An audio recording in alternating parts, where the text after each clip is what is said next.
जो बोरो प्लस बोलने वाले लोग हैं उनको तो बेरोजगार हो जाएंगे। क्या कहें। हमारे स्पीकर साहब को लगा कि भाई हम ज़्यादा तेज से बोल रहे हैं, उन्होंने आग्रह भी किया कि भाई बैठिए बैठिए। अरे ऐसा शिक्षा मंत्री मिले हैं कि जो हमारी बात को कोई सुन पा रहे हैं। हम 10:30 बजे जाते हैं तो हमको 2 घंटा वेट करना पड़ता है, क्योंकि पूरे 17 साल में ऐच्छिक का स्थानांतरण कभी नहीं हुआ। एक एक स्कूल को गोद लेके कोई एसपी है, कोई डीएसपी है, कोई एडीएम है, कोई एसडीएम है, एक एक स्कूल को गोद लेके 1 घंटा ही सप्ताह में समय दे, तो इससे एक मैसेज जाएगा बच्चों में कि हमारे पास पढ़ाने वाले जो टीचर आते हैं वो बड़े बड़े अधिकारी भी हैं। तो देखिए, बिहार सरकार ने शिक्षकों को बड़ी खुशखबरी दी है और सवाल तो एमएलसी जीवन कुमार ने सबसे पहले उठाया था। शिक्षकों को शनिवार को हाफ डे मिलना चाहिए और इसको लेकर अब नोटिफिकेशन भी जारी हो गया। टाइमिंग में भी बदलाव हुआ है, आधा घंटा पहले कर दिया गया है। हमारे साथ खुद एमएलसी जीवन कुमार जी हैं। सर, सबसे पहले सदन में आपने ही सवाल को उठाया था, हालांकि बहुत दिनों से शिक्षक ये डिमांड कर रहे थे और अब फाइनली वो परिणत होने जा रहा है। कैसे देखते हैं इस फैसले को? देखिए, हमारे लिए तो बहुत खुशी का बात है। हम तो इसको खुशी के तौर पर देख रहे हैं कि शिक्षकों का ये डिमांड लंबे समय से रहा है।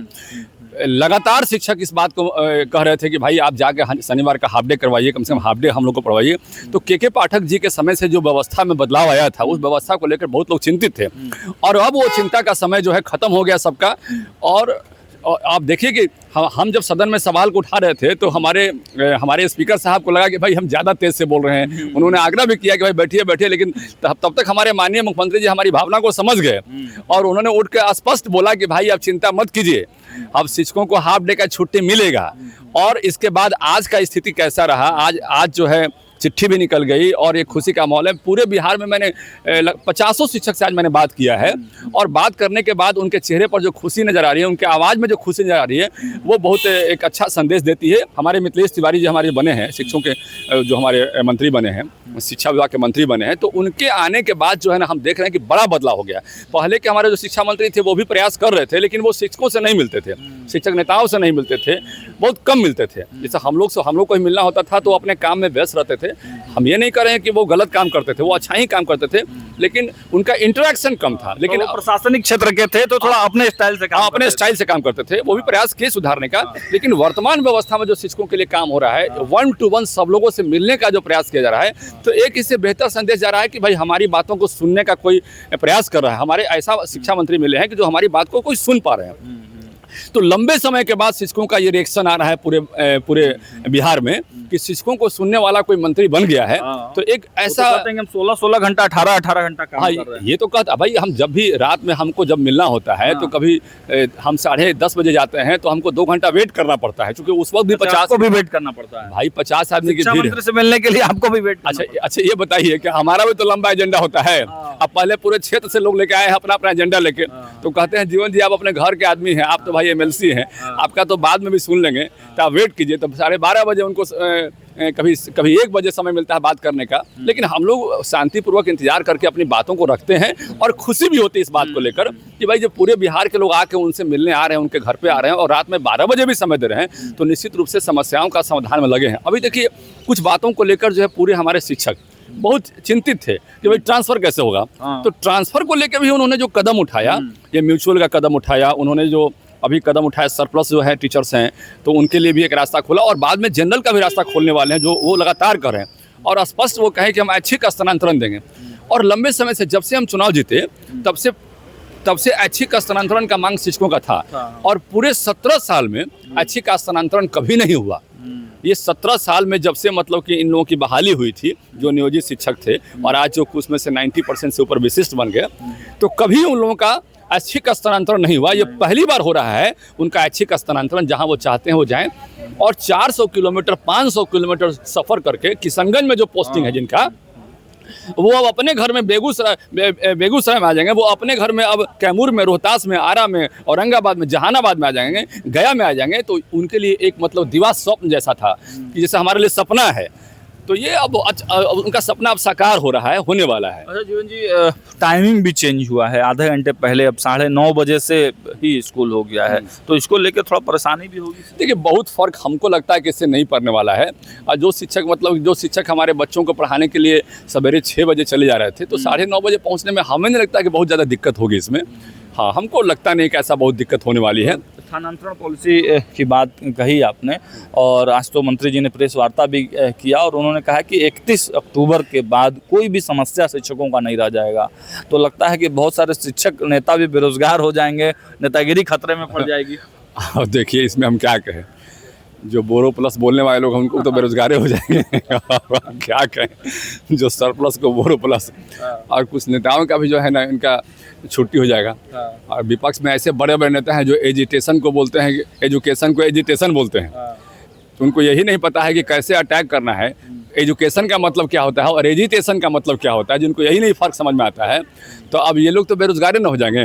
तो अब इसमें हम लोग क्या कर सकते हैं भाई, काम तो हो रहा है ना, काम तो उनका भी हो रहा है, उनके भी परिवार में कोई शिक्षक होंगे, उनका भी काम हो रहा है, और काम जब सबका हो रहा है तो निश्चित रूप से लोग बेरोजगार हो जाएंगे। सवाल क्वालिटी एजुकेशन को लेकर भी उठ रहा है, हालांकि उस दिशा में आप लोगों ने कदम उठाया, मंत्री जी ने बताया कि भाई किस तरीके से हम लोग विद्यालय बना रहे हैं, लेकिन इसके बावजूद क्वालिटी एजुकेशन को लेकर क्या आप लोग इसको लेकर भी डिमांड? देखिए अब जब आप बात क्वालिटी एजुकेशन का कर रहे हैं तो इसमें हमारे बिहार के शिक्षा मंत्री बहुत गंभीर हैं। हम बता रहे हैं कैसे, आप समझने का प्रयास कीजिएगा।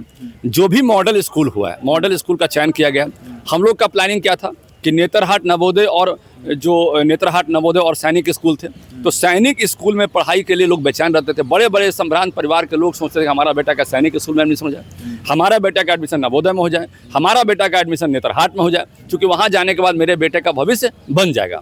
लेकिन अब इतने कम सीटों में ये व्यवस्था संभव नहीं था, तो ये लगातार ये मांग हमने 3 बार माननीय मुख्यमंत्री से किया। ये हाँ 3 बार, हम जब चुनाव जीते उसके बाद 3 बार माननीय मुख्यमंत्री से मांग किया।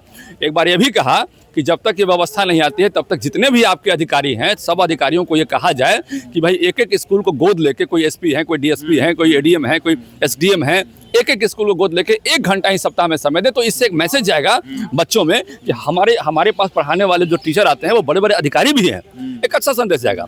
तो हम प्रयास किए, लेकिन मॉडल स्कूल अब आ गया, उसी का दिन है मॉडल, जान लीजिए ये मॉडल स्कूल उसी का दिन है।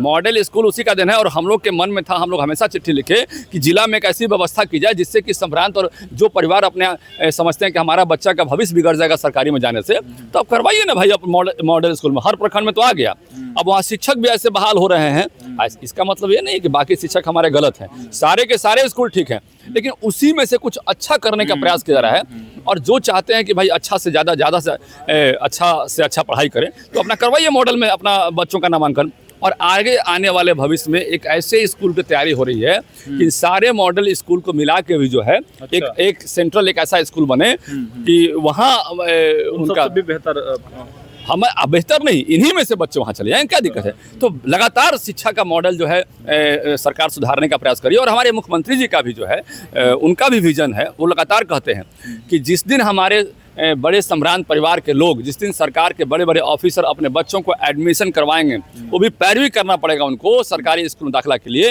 तो हम समझें कि मेरा मिशन कामयाब होगा।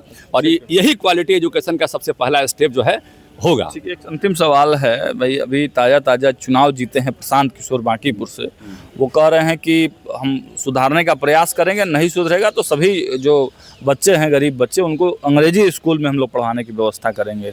तो क्या उनके तरफ पूरे बिहार में बच्चों को इंग्लिश मीडियम स्कूल में पढ़ाने की व्यवस्था नहीं की जा सकती है? देखिए ऐसा है कि अब हमको ये पता नहीं चल रहा है कि बाकी जो पूरे बिहार के लोग अनाथ क्यों हो जाएंगे, बाकी पूरे बिहार के लोग अनाथ क्यों हो जाएंगे भाई।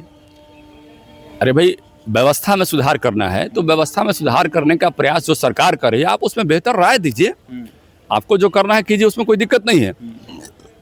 और सब लोगों का यहाँ स्वागत है और सरकार काम भी करे उसके लिए। और व्यक्तिगत स्तर से कोई आदमी कुछ करता है तो उसके लिए हम लोग मना कैसे कर सकते हैं भाई। ये देश है, ये लोकतांत्रिक देश है, कोई व्यक्तिगत स्तर से कोई आदमी कुछ करना चाहता है, हालांकि मुझे नहीं लगता है कि वो इतना काम करें, क्योंकि अभी आज चुनाव जीतने के बाद ही कह दी कि बेंगलोर नहीं बनेगा बांकीपुर। अब पहले सपना दिखाते थे, तो मुझे नहीं लगता है कि उस पर कोई काम वो ज़्यादा करेंगे, क्योंकि बांकीपुर में हम भी चुनाव में लगे थे तो लोगों के मन में एक सपना था कि बांकीपुर हमारा अब लंदन बन जाएगा, बांकीपुर हमारा अमेरिका बन जाएगा, क्योंकि ऐसे कैंडिडेट आए हैं जो अमेरिका बना देंगे, इसको लंदन बना देंगे। लेकिन चुनाव के तुरंत बाद उन्होंने स्पष्ट कह दिया, उनको तो लग गया ना भाई कि अब चुनाव जीत गए, अब तो जनता खोजेगी। उसके बाद तुरंत उन्होंने कह दिया कि बांकीपुर को बेंगलोर हम नहीं बना सकते हैं। तो मुझे लगता है कि इसमें एक कंट्रोवर्सी है, और इन सब बयानों से हम लोग को कोई फ़र्क नहीं पड़ता है कौन क्या बोलता है नहीं बोलता है। हम लोग अपने मिशन में लगे हैं। भारतीय जनता पार्टी के जितने भी नेता हैं और जितने भी संगठनात्मक जो स्ट्रक्चर के हमारे जितने भी लोग हैं, सब लोग अपने मिशन में लगे हैं कि लगातार बिहार को कैसे आगे ले जाएं, चाहे हमारे शिक्षा मंत्री हों, चाहे कोई भी मंत्री हो। और यही कारण है कि लगातार हम लोग आगे तरक्की भी कर रहे हैं। आप पूरे देश का डाटा निकालिएगा, पूरे देश का, और खासकर नॉर्दर्न इंडिया का, तो आपको पता चलेगा कि हमारा जो है सीबीएसई के कंपटीशन में जो लोग स्कूल सरकारी चाहते हैं, आप एमपी चल जाइए, यूपी चल जाइए, आप झारखंड चल जाइए, तो हर जगह मिलेगा कि टीचर और स्टूडेंट का रेशियो जो है काफ़ी गैप है। बिहार एक पहला ऐसा राज्य बनने जा रहा है जहाँ टीचर स्टूडेंट का रेशियो से ज़्यादा टीचर यहाँ पर उपलब्ध होने जा रहे हैं। अब जान लीजिए, तो इस मामले में, गुणवत्ता के मामले में हमारे माननीय शिक्षा मंत्री भी बहुत लगातार प्रयासरत हैं। और ये जो शिक्षा मंत्री मिले हैं, ये बिहार के आम आदमी के लिए, गरीबों के बच्चों के लिए एक बेहतर भविष्य के निर्माण के लिए, चाहे वो आईआईटी हो, मेडिकल हो, उसके लिए अलग से पढ़ाई की व्यवस्था शुरू की है। अब जान लीजिए, अरे भाई, एक गरीब आदमी का 1 लाख से 2 लाख बच्चों का एडमिशन में पैसा लगता है, अलग से कोचिंग में। तो यहाँ करीब आकलन है कि 10 लाख गरीब परिवार जो है अपना ज़मीन बेच के, अपना एफडी तुड़वा के, अपना लोन लेके, चंदा लेके, कैसे भी करके अपने बच्चों को पढ़ाते हैं। तो उनके लिए अलग से जो है मेडिकल का, इंजीनियरिंग का पढ़ाई को फ्री में करवाने का व्यवस्था किया गया। और 10 बजे रात तक आप क्वेश्चन पूछेगा तो उसका आंसर देने के लिए भी वहाँ पर लोग हाजिर हैं, टीचर हाजिर हैं। तो ये व्यवस्था में जो बदलाव आ रहा है, आपका सवाल का जवाब वही है कि गुणवत्तापूर्ण की पढ़ाई के बारे में आप क्या कहना चाहते हैं। तो निश्चित रूप से ये गुणवत्तापूर्ण पढ़ाई जो है, आप इसे समझ सकते हैं कि सरकार क्या चाहती है। बिल्कुल। तो देखिए, एमएलसी जीवन कुमार ने साफ तौर से बताया कि सरकार गुणवत्तापूर्ण शिक्षा जो है देने के लिए क्या कुछ कदम उठा रही है, और साथ ही साथ शिक्षकों को गुणवत्तापूर्ण शिक्षा की दिशा में सबसे बड़ा कार्य तो यही है कि शिक्षकों को उनकी समस्या से मुक्त कर दिया जाए। जब शिक्षक सारी समस्याओं से मुक्त हो जाएंगे तभी तो वो अच्छे ढंग से बच्चों को पढ़ाएंगे। तो पहली जो कदम है सरकार की, वो सराहनीय है। शिक्षकों की सारी समस्याओं का निपटारा किया जा रहा है और उसके बाद अब देखिए सरकार एक्शन मोड में फिलहाल दिखाई दे रही है। फिलहाल इस वीडियो में इतना ही। जुड़िए हमारे साथ, देखते रहिए न्यूज़ 8 बोल।